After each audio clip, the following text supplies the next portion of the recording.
Ça faisait 2 ans que j'étais jamais seule. Soit j'étais en voyage avec mon amoureux, soit j'étais chez ma mère quand je retournais en France. C'est pour ça que je suis partie à Belgrade toute seule pendant quelques mois. Quand je suis arrivée, je me suis dit pourquoi pas sociabiliser, aller boire un verre avec des gens. Et je te jure qu'à partir de ce moment-là, j'avais un nœud dans le ventre, j'étais pas bien du tout, mon corps m'envoyait clairement des signaux. Et du coup, j'en ai parlé avec ma meilleure amie Sherilyn qui m'a dit ça. T'es là aussi pour te retrouver, pour travailler sur tes projets, sur tes objectifs. Pense à toi, pense à ton bien-être et te mets pas la rate au courbouillon, comme on dit. En fait, elle m'a donné le meilleur conseil de la Terre, la raison pour laquelle j'étais partie à la base. Prends du temps pour toi, seule.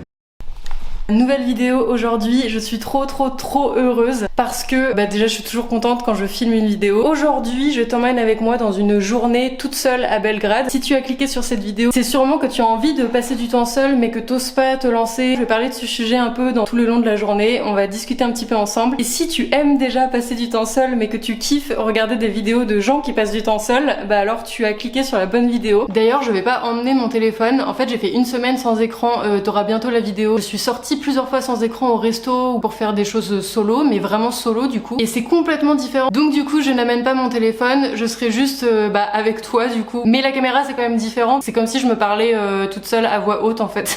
J'ai acheté une carte du coup pour l'occasion, une petite carte de Belgrade. Je suis grave en retard, il faut vraiment que j'y aille. En fait, j'ai toujours aimé être seule et c'est même plus qu'aimer, c'est vraiment vital pour moi. J'ai toujours eu besoin d'alterner entre des phases de sociabilité et des phases de solitude qui sont souvent plus longues. Et d'ailleurs, plus le temps passe et plus les phases de solitude sont élevées. Selon moi, il y a un temps pour tout et ils mènent tous à la découverte de toi-même. T'as le temps familial, amical, professionnel. Et puis t'as le temps seul. Il y a autant de temps différents que de facettes de ta personnalité. C'est un peu comme des poupées russes, t'enlèves toutes les autres dimensions avant d'arriver à la dernière poupée, le noyau, ton moi réel en quelque sorte. Quand t'es seul, à quoi tu penses, qu'est-ce que tu ressens, t'as envie de quoi. Et pour moi c'est dans ces moments-là, dans ces moments solo, que tu découvres vraiment qui tu es, tes envies, tes désirs, tes peurs, tes angoisses, tes rêves. C'est trop bien d'être seule parce que tu te reconnectes à ton rythme, tu pars quand tu veux, tu pars à l'heure que tu veux, tu fais ce que tu as envie de faire, c'est-à-dire que si tu as envie de faire un musée, tu te fais un musée, si tu as envie de te faire un ciné, tu te fais un ciné. Si t'as pas envie, tu le fais pas, genre tu restes chez toi. Enfin en fait c'est vraiment génial, c'est la première chose qui fait que j'adore être seule.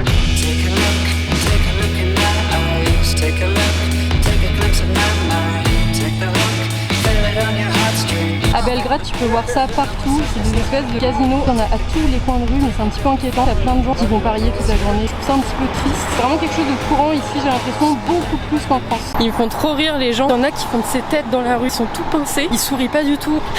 Il y a un mec qui vient de regarder trop bizarre. Des fois j'ai envie de leur faire des grimaces. Il faut sourire dans la rue, c'est mieux. Je souris toute seule donc les gens me regardent bizarre. Mais je vous promets que ça fait du bien. Et puis même des fois j'échange des sourires silencieux avec des gens que je connais pas dans la rue. Je suis trop fan. Et des fois je me tape des gros fous rires toute seule. Parce que il y a des gens, surtout les vieux j'ai remarqué. C'est souvent les vieux, ils ont des têtes mais comme dans des dessins animés. Genre comme dans des BD, tu sais. Trouver l'intrus, le seul cerisier en fleurs.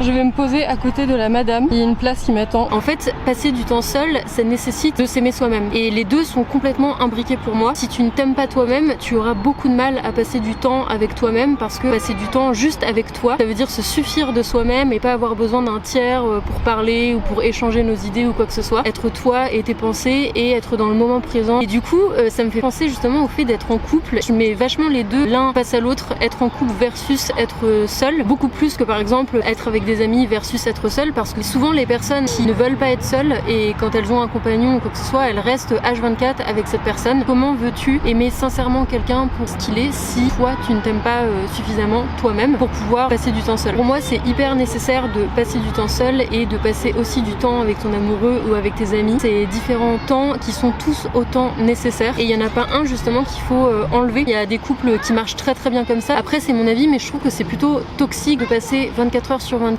ton temps avec la personne, surtout si ça crée une espèce de dépendance affective. Et pour mon expérience, on était très indépendants les premières années et il y a eu 1 ou 2 ans on était H24 ensemble et moi qui suis de base indépendante, ça avait développé chez moi une espèce de peur d'être seule à la fin et j'étais tombée dans une espèce de dépendance affective. Après c'est pas une loi générale, ça peut ne pas être le cas pour toutes les relations, mais je trouve que ça peut rapidement tomber dans quelque chose qui n'est pas sain. Les moments où tu es seul sont hyper importants parce que quand t'es tout seul, que tu le veuilles ou non, le temps est à l'introspection, à la réflexion. Et des fois ce sera pas quelque chose de conscient parce que tu pourras mater la télé ou faire quelque chose, mais sans t'en rendre compte, ton cerveau il va réfléchir et il y a des choses qui vont remonter. Mais ça je t'en parlerai tout à l'heure. S'aimer soi-même, c'est la plus grosse problématique de notre monde moderne. On a tous des missions de vie qui sont différentes, mais je pense sincèrement que le but spirituel de toute personne, qu'il soit conscient ou non, c'est de réussir à accepter ses traumatismes, ses faiblesses, ses fragilités, ses forces, de réussir à se connaître pour accepter son histoire, son passé, son vécu. Après ce que je te dis c'est extrêmement personnel, je sais pas du tout si tu partages mon avis ou pas. On a tous des avis sur des choses un peu des questions existentielles, sur le but de la vie, sur pourquoi on est sur Terre, etc. Mais bref, je m'égare. Là je vais faire un musée que j'ai trop envie de faire et bien sûr je t'emmène avec moi.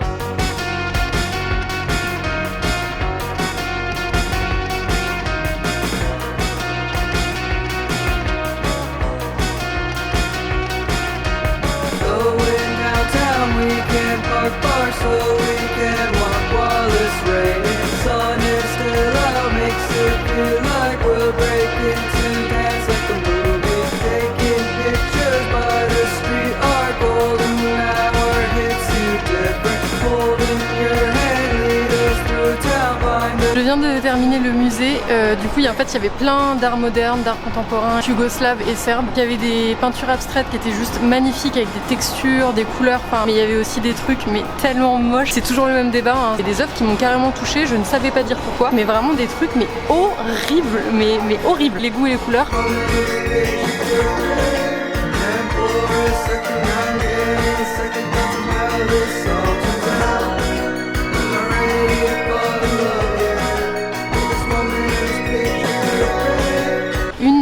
Des choses aussi que j'adore quand je suis seule, c'est clairement vaincre cette timidité. Moi je sais que avant en fait quand j'étais adolescente, j'ai toujours eu deux facettes, une facette archi sociable et une facette archi timide. Donc quand tu vas au restaurant toute seule, quand tu vas au musée toute seule, quand tu vas boire un verre toute seule, t'es obligée de te débrouiller. Et en plus quand t'es en voyage, du coup c'est dans une langue qui est pas la tienne. Donc ça te fait complètement sortir de ta zone de confort. Et la deuxième chose, c'est le fait de s'en foutre du regard des autres. Là je suis en pleine rue en train de vlogger et j'ai fait ça toute la journée. C'est quelque chose à la base que j'étais incapable de faire il y a à peine un mois, 2 mois. Et depuis, je suis toute seule vraiment dans un pays étranger. Je réussis à faire ça, je suis trop fière de moi. Quand tu vas au restaurant toute seule, t'as l'impression aussi que tout le monde te regarde. Alors qu'en fait, mais tout le monde s'en bat les couilles. Justement, comme t'es toute seule, ton attention est dirigée vers toi, vers ton introspection. Donc t'as l'impression d'être le centre du monde. Ils regardent un petit peu par curiosité, mais sinon ils continuent à manger normalement. Donc fonce si tu veux passer du temps seul et que tu veux sortir de ta zone de confort, que tu veux vaincre ta timidité, que tu veux t'en foutre du regard des autres. La meilleure chose, c'est de passer du temps seul, de faire des choses seules.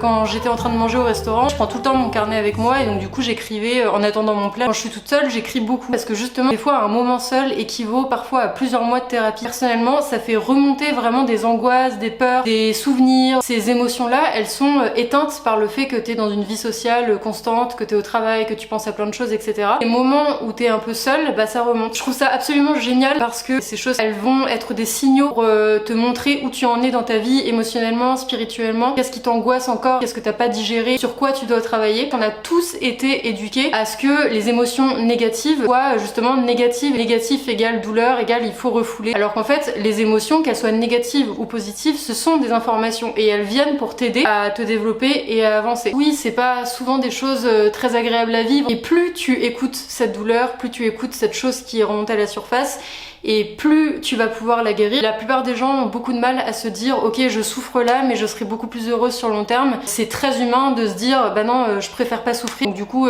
je mets sous le tapis les trucs que je veux pas écouter. Il y a beaucoup de personnes qui justement ne veulent pas être seules et adorent être entourées tout le temps. Elles savent au fond d'elles qu'il y a quelque chose qui est enfoui et elles savent que si à un moment elles se retrouvent seules et qu'elles arrêtent ce jeu social constant, ces choses là qu'elles ont préféré éviter et mettre sous le tapis jusqu'à maintenant vont remonter à la surface et ce sera pas très drôle. C'est dans ce cas-là, du coup, que le temps avec tes amis, avec ton amoureux, etc., ça devient en quelque sorte un échappatoire et c'est carrément pas sain. En fait, personne n'a envie de souffrir. Même moi, je dis pas que j'aime souffrir. Je dis juste qu'en fait, à partir du moment où t'as compris que c'était un malheur sur le moment, une extrême douleur sur le moment, mais c'est un gain de bonheur sur le long terme. Et c'est tout ce qu'il faut retenir. Pour revenir au fait d'écrire, moi, c'est mon carnet, c'est mon meilleur ami. Ça m'aide, du coup, à coucher sur le papier toutes les pensées qui me submergent. J'ai l'impression que le papier emprisonne ces pensées-là et du coup, elles ne reviennent plus aussi souvent qu'avant. qu'avant. Et voilà, j'ai pu au fur et à mesure de la journée te me dire ce que j'adore et ce que j'aime profondément dans le fait d'être seule et de passer du temps avec moi-même. Et j'espère que ça t'inspirera, j'espère que du coup t'auras envie après cette vidéo de te faire une petite journée solo, de te faire un petit resto solo, de prendre un moment pour toi. Surtout n'hésite pas à t'abonner, je le répète